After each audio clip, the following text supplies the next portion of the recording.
We go into a lockdown announcement, it can't. Same thing sometimes happens in phys ed. So the suggestion there, I did see it, I believe, in one school in the all-purpose room. I guess it's a blue light. So whether it's a blue light, strobe light, but there you gotta be careful because some people have problems with strobe light. So I would suggest a color type light for that case. Just something that lights up. They know they see that, we're in lockdown or whatever the case may be. So let's take care of that. Reminders. A lot of classrooms were empty. You know, teachers are doing other things, but the doors were unlocked. And that's a problem for police who are coming into the building because they're wasting time having to check doorknobs. The door's open. Now, if it's open, they have to go in there to see if anybody's in it, where they could really be hustling down the hallway to be where they need to be. So it's important. So the locking, this is really important. Closets. I went through this in another district and flipped out. The first thing that made me crazy was they have the electrical boxes on the walls. They weren't locked. Anybody can hit switches, shut down the entire school. And we have nothing. So that's one problem. The other problem is there are closets with switches and things for our computer systems and everything else. If those are open, that's another way to attack the school and shut it down.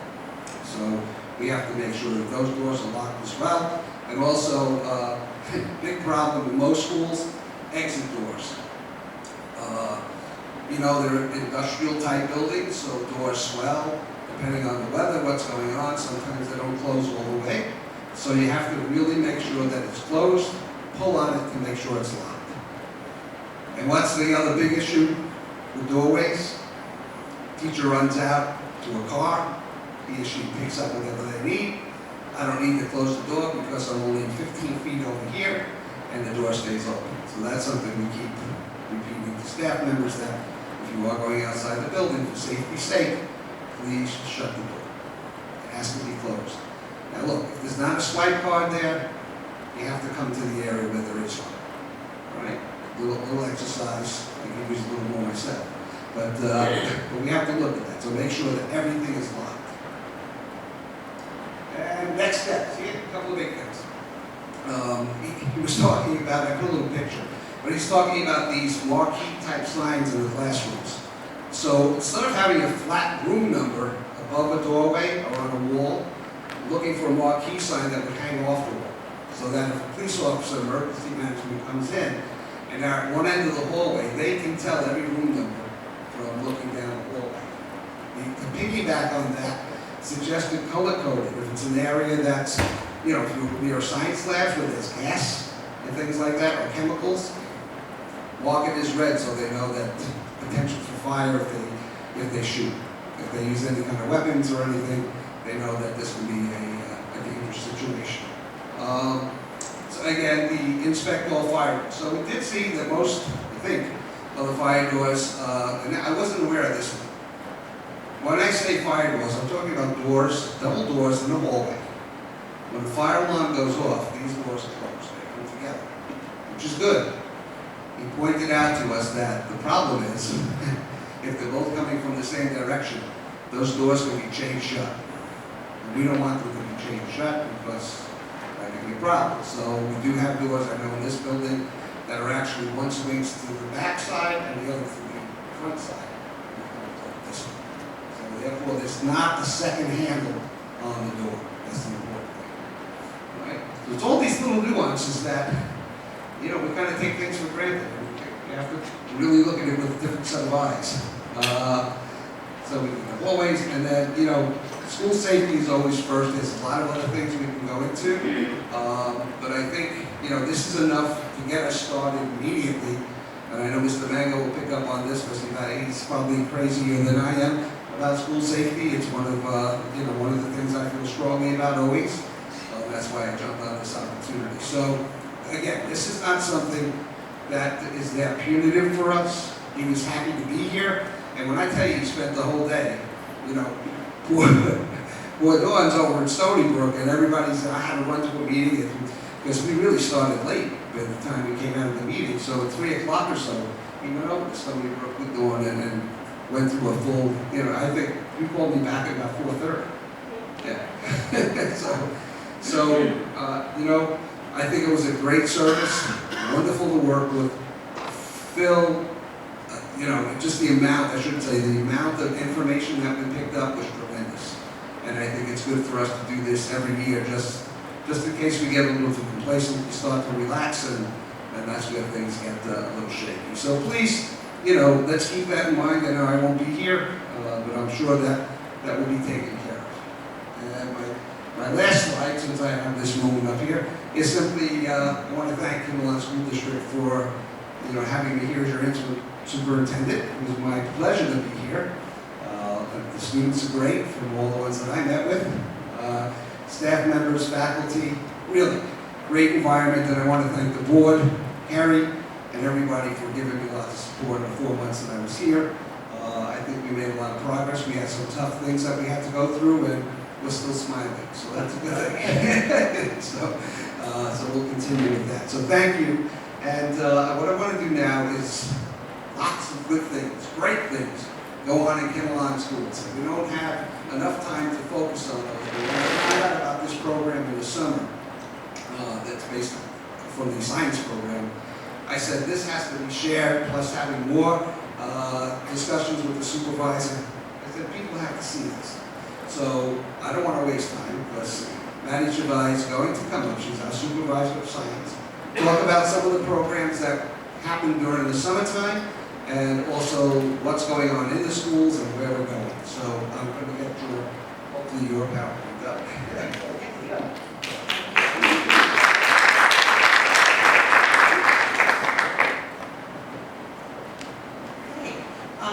I'll be waiting to get that up. The presentation that I'm going to show you are the highlights, because there's a lot more going on in the science department. Those of you who come to other events throughout the school year, I highlighted what's new and things that have had changes. So things that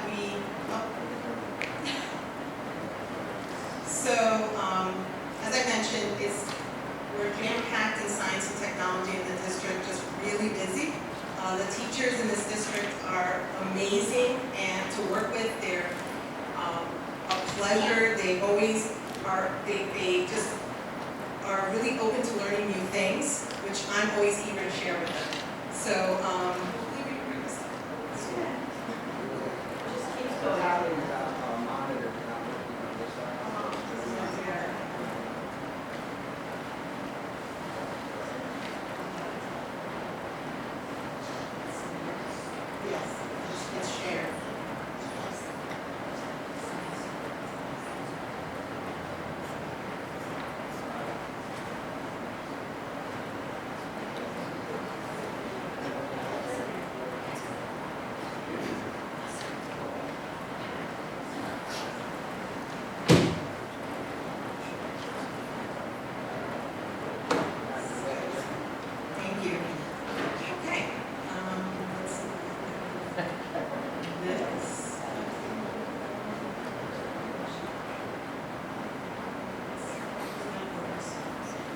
So this year, in the spring, Yvonne and Diane and I had met. There was money that could be spent to provide enrichment programs. And I jumped at it. I said, I can do it. I'll run the enrichment programs. And then I went out and looked for some teachers to join me in this endeavor. So it was exciting because I was able to run a program that is very dear to my heart. The DNA Barcoding Program is a program which works in conjunction with the Barcode of Life, which is an international organization that scientists around the world participate in. This year, I opened it up to any students in the high school. They could attend for free. So they could just come, and I run similar labs during the school year after school, but I noticed that there are a lot of students that are in sports and activities that it's really hard for them to commit 4 to 6 weeks of coming back to back to do these labs with me. So I hope that providing it in the summer would give them the opportunity for those other students that haven't experienced. And I mentioned to the students that actually did it during the school year, they're welcome to come in the summer as well. to get more experience. The more times you do this, you get more experience and it looks great for colleges if they repeat it. So basically, so I just want to highlight the student that 7 students participated. I was hoping to get more, but maybe after this first year, we'll get more next year. Mr. Manning joined me to teach this course. The students that attended were Miranda Drace, Sonia Hosner, Elena Ivasovich, Jessica Nasso, Cole Pryor, Nicholas Bennett, and Claire Wang. Amazing students. They worked very well together, and they were all eager to learn some molecular biology. The DNA Barcoding Program, as I mentioned, is part of a national program. The program, years ago, recruited teachers, so the Barcode of Life needed to find a way to sequence all the organisms on Earth and create a database that students and researchers can use to access information. There was no database before 2008. Students started to become part of the program maybe about a few years after, when an organization in California decided to recruit teachers. They said, if we recruit teachers, the teachers can teach all the students, and we can have an army of people doing this type of lab work. But the type of lab work that they're doing is high-level molecular biology, usually upper science, college level to graduate level. So the students were able to conduct experiments where they extracted DNA and purified the DNA of a bee. We were given bee thoraxes. The experiments that they did was DNA extraction, mini preps, PCR, gel electrophoresis, and data analysis using bioinformatic tools. So you can see the students there working in the lab, really focused. We had fun, they laughed a lot as well. All the data that they generate is run through the gels and verified. In order for the students to submit their data to the Barcode of Life, it has to be vetted by myself, scientists in California that work with the Barcode of Life matrix, and the Barcode of Life scientists that are in Canada. So we sent our samples out, and I handed out copies of the publication. This is what a publication looks like. So I have my students, once they complete it, and this one is from Sonia Hosner. She was the first one who submitted her work this year. And she can take this, what I usually tell them to do is put it in a sleeve. They have a lab notebook that they generated from participating in the lab.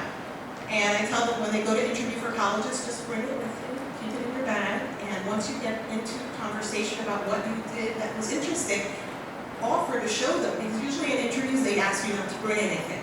But that's okay, we'll just hide it. So there's a technique, so I encourage the students to really share this kind of exciting work that they've done and be able to use it for college admissions. So jumping over to Stony Brook, we had the opportunity to do an enrichment program for elementary. And I love robotics. I was a robotics coach for many years. And having robotics in the middle school is exciting, but my goal is to get it as far down into the elementary as possible.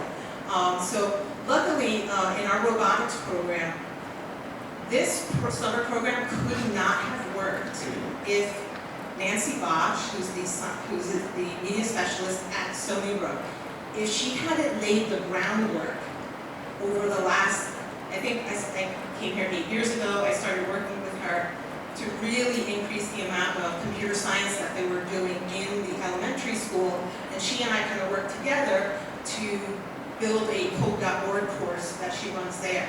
Because of the work that she's done in grades 3 to 5, I could invite the incoming 6th graders, or actually, yeah, the incoming 6th graders, 4th graders, and 3rd graders to build robots, build Lego Mindstorm robots, program them to move, to turn, to use sensors, all in a 4-day period. It's unbelievable. And the kids were so excited. Every day they had a daily challenge. And at the end, they had a final challenge. Let me go back a step. I just want to highlight the instructors that helped me do this program. Mrs. Ganat, Mrs. George, and Mrs. Nassau. Each one a middle school, high school, and Stony Brook teacher. So they were from all different areas coming together to work together to do this program. So here's your 4th grade group, 5th grade group, and our 6th grade, incoming 6th grade group. By the way, all these children are now on my PRM robotics team. It's a great recruitment. So, give you an idea, first day they built the robot. They programmed, they tested over and over and over again. And then the last day they had a final challenge where they built their own mazes and had to show me that the robot could navigate the maze, not only moving, but using at least 2 sensors. Then, if they finished their maze, they could then change their program